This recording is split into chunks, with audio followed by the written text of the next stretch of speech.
I am NetMoverSitan. In this video, I shall be doing some lore on Adder, and that which is related to it, such as the Pyrope Brood, Black Steel, and the events. I thought it was about time we got into that.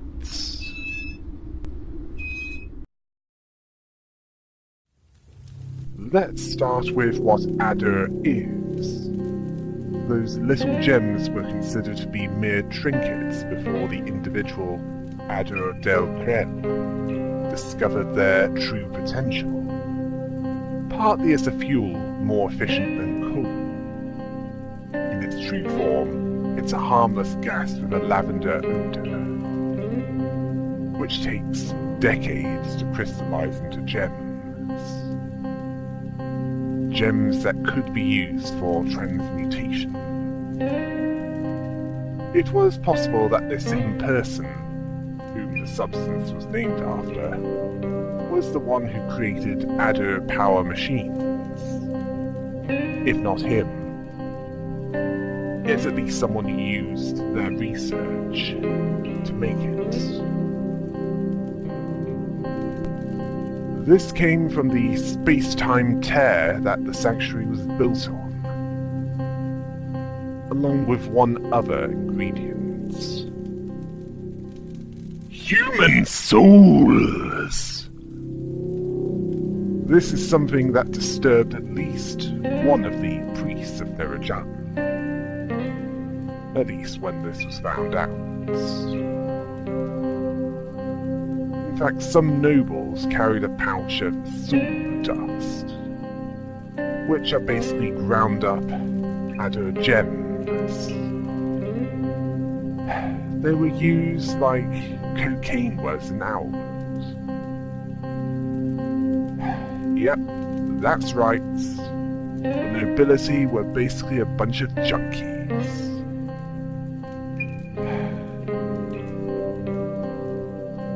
Adder was even used to transmute items into better items, using a transmutation machine. It can even create candy from it out of practically nothing other than Adder.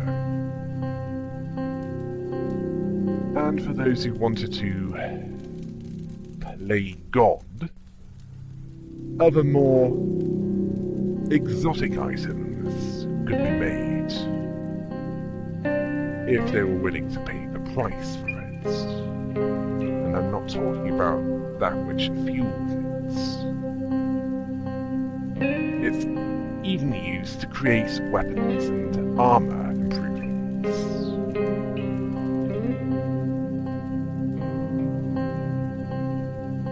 Yeah. It can even make weapons and armor better.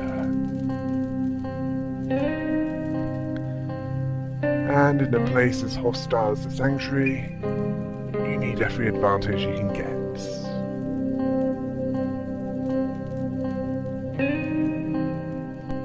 It was used to create chrono inhibitor technology, which over the course of the research of it, extended the duration of the time-bending effects, although this needed protection to withstand the effects, which took the form of a suit. According to the description, time wasn't what was slowed down, but rather time was warped, stretching its surface to traverse the same distance in a shorter time. Although that's not how it appeared in the game itself, where when the effect was activated, it looked like you were moving normally, but everyone else was, or rather everything else, was moving slower.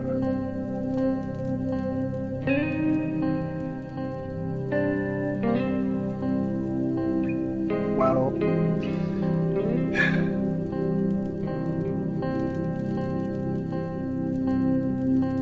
need to know is it makes timing a little easier. Let's go with that. The more protective the suits, the rarer they were. The rarest of Chronos suits was worn by Abacus. In fact, his personal head protector was called Mind Sifter. As for Chrono boots, in the pre-event world, these were worn by assassins, although it was unclear if these assassins were hired by the Church or the Empire. Then again, they might have hired their services to both sides. Some may even have wielded Time Chopper daggers, due to them also having chrono inhibitor technology within them. Many of the experiments were carried out at the NetMoverSitan Institute, involving Adder and its space-time bending properties. After the event,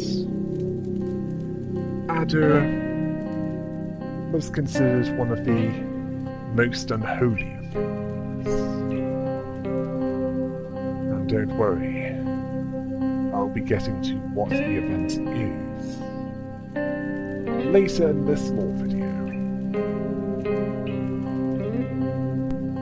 Now we move on to the Pyrope brood. They started to appear sometime after the Soul Tree was shut out from the sun and started to wither. They are bestial and seek to destroy anything that, well, isn't them. Although not all were spawned from the Soul Tree itself, which was possibly as a form of divine wrath. Some were likely spawned from the crystal plague that spread after the events. The crystal plague grows red crystals from within the host. Particularly nasty, and virtually incurable by conventional means. It has one of two outcomes. It either renders the victim as shells, possibly due to their souls crystallizing, or they turn into pyropes themselves, especially if accelerated by the taints within the sanctuary, combined with the water around the Soul Tree. Now that raises additional questions. Why do the taints accelerate the process? With the water around the Soul Tree. Perhaps it's because the Pyrope brood are a manifestation of the Soul Tree's rage and other negative emotions, and the water around it is essentially a catalyst. Yes, no, that's pure speculation, but I couldn't finish this bit off without at least speaking of that. Let's move on. Yeah, let's talk about black steel. That's come up a few times. Equipment made from this grants the wielder/wearer, depending on whether it's a weapon or armor, great power, but at the cost of their physical and mental health, as it's both addictive and dangerous. It was used by all factions in some form, from Nerajutn's elite guards, those church affiliated, the Minotaur, and Nerajutn's sentinels. One is likely to be Institute affiliated, the other was made by the Institutes. The nobility of the Empire, and also used sometimes during jousting tournaments, along with their allies. It was even used by the southern tribes.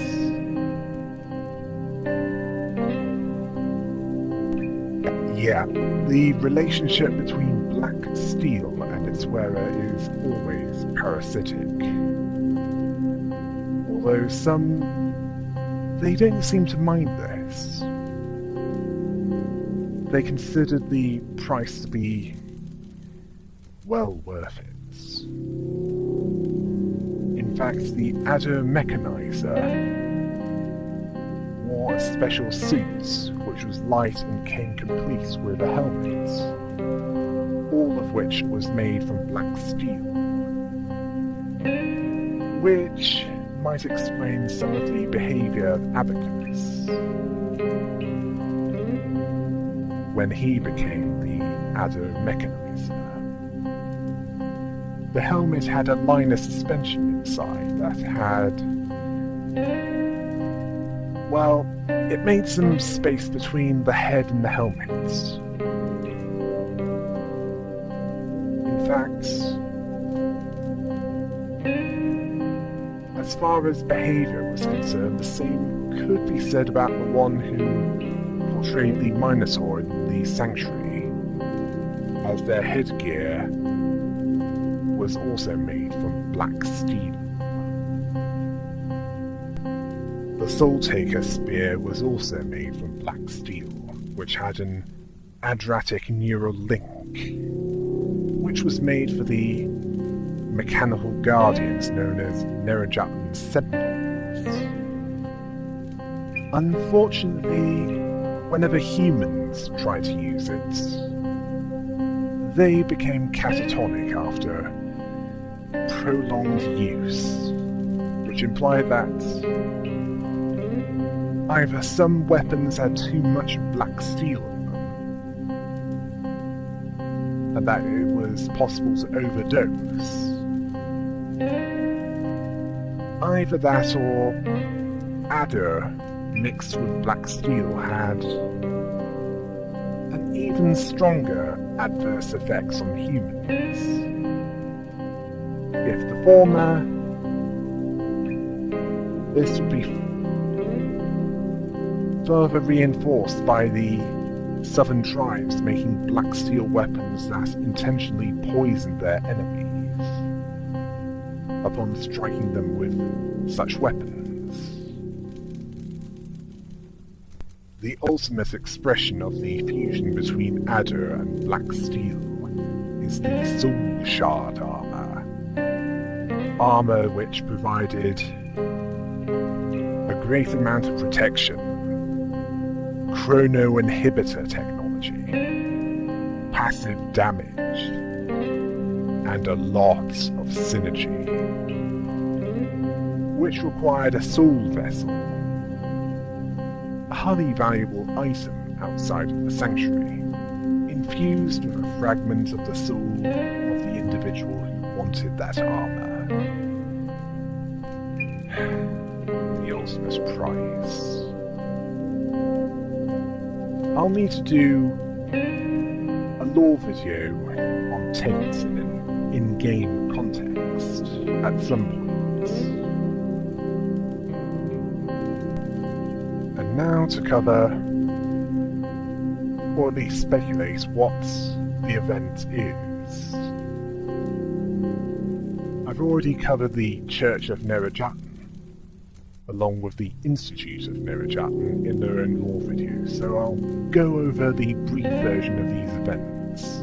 The Church of Nerajutn served within the Sanctuary, where the Soul Tree was located, the focal point of the religion that many followed in the Soulblight world. But when Adder was discovered, the donations gradually became less, until, partially due to rising costs, they were forced to sell most of the sanctuary to Abacus, the second Adder mechanizer, who renamed it Nerajatn's Institute. This was partly due to Adder slowly eroding the faith of the people, and also because Adder gems were found in the soil of the sanctuary, which was why Abacus wanted to buy most of it in the first place. With the Institute, Abacus could work on Adder and figure out what it's truly capable of, without needing to worry about the Emperor, and coming to the scrutiny of those who might consider Nerajatn's Institute a threat. His argument was that if they didn't develop Adder-based weapons, other nations would. The Emperor feared provoking the Empire's neighbours, though. With the Institutes, Abacus works on creating Adder artificially, not willing to wait decades for more Adder gems.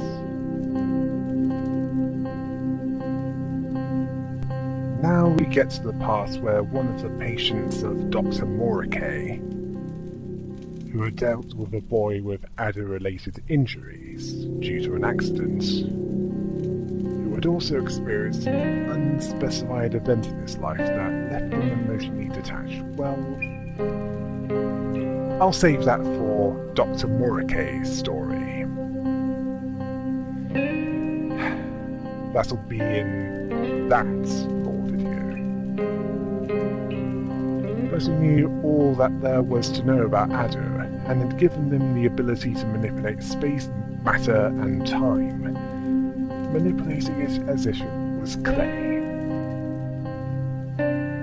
It was then made part of an experiment that Abacus had planned,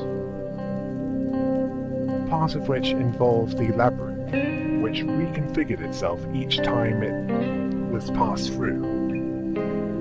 This is likely what post-event individuals had to go through, and this was made possible due to the space-time crack, which also prevented those individuals from staying dead. Then, a way to create Adder gems artificially was discovered, by using extreme heat and pressure on human souls. Much like what happens when coal is exposed to extreme heat and pressure, which turned it into diamonds. Although with Adder, the purer the soul, the better the fuel. Some of those within the Institute were initially disgusted by this, but most eventually went along with the experiments.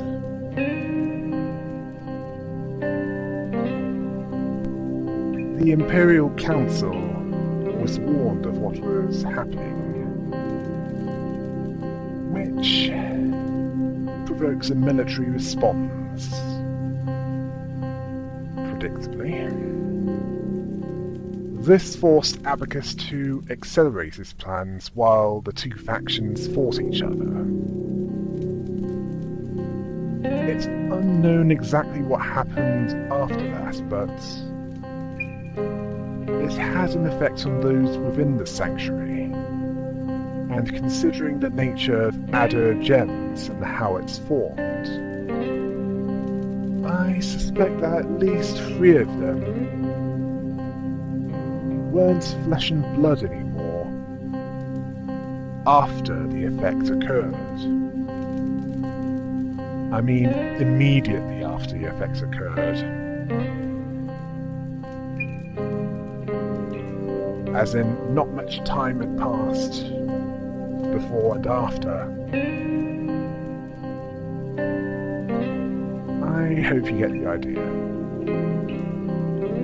This is also considering how Eckhart met his end. Eckhart being the first adder mechanizer. He was absorbed into an adder-fueled machine due to some fearful and angry workers who were afraid of their jobs. Or rather afraid that they'd lose their jobs. It's possible that at least some of Nerajatan's Sentinels, as they are now, are partially some remnants of those who used to work there, along with the three main individuals, besides Abacus, of course, who was the only one who remained in flesh and blood, at least partially. The sanctuary was also mostly intact, although some of the parts of it were scattered across the land. Speaking of which, as for the effects outside of the sanctuary, not much information was on there, but what was known that it was devastating. It devastated the outside of the sanctuary and likely caused a severe loss of life. It also destroyed much of the technology and knowledge to operate it, resulting in what was once a steampunk Victorian society turning into a medieval society.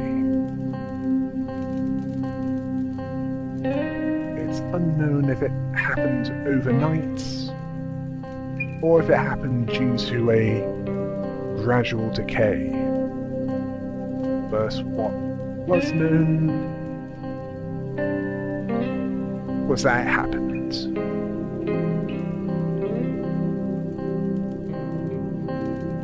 Yeah, think World War III, but without the nuclear material, and instead something a bit more magical in origin.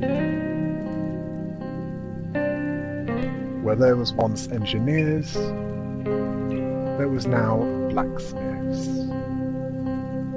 Cogs after the event were adapted into the shields of varying qualities. The cogs used to strengthen the frame. This became a common practice in post-event blacksmithing, which would have been frowned upon by the original architects of the sanctuary. The original architects being alive before the event, perhaps even before the rise of the institutes. It also resulted in the Crystal Plague, that which appeared and spread after the event, driving the people infected by it to find a way of curing it. This led some to find a way into the sanctuary.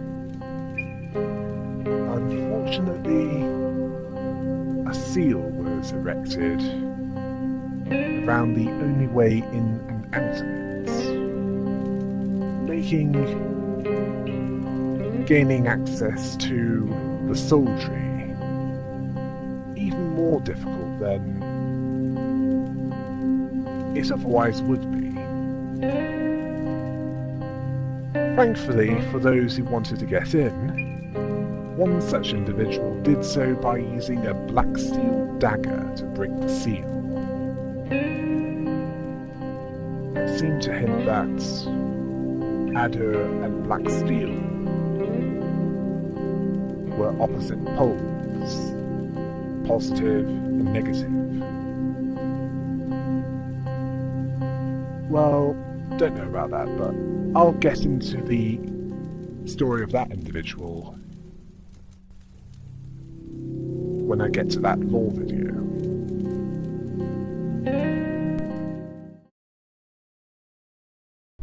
Actually, comparing adder and black steel is more like acid and alkali. Yeah, that makes sense. Much more sense, rather. Well, that was lengthy, wasn't it? But at least I finally covered it. Next I'll be covering the boss characters. Abacus, Dr. Morike, Father Romero, and Umil. Until next time. Hail the rabbits!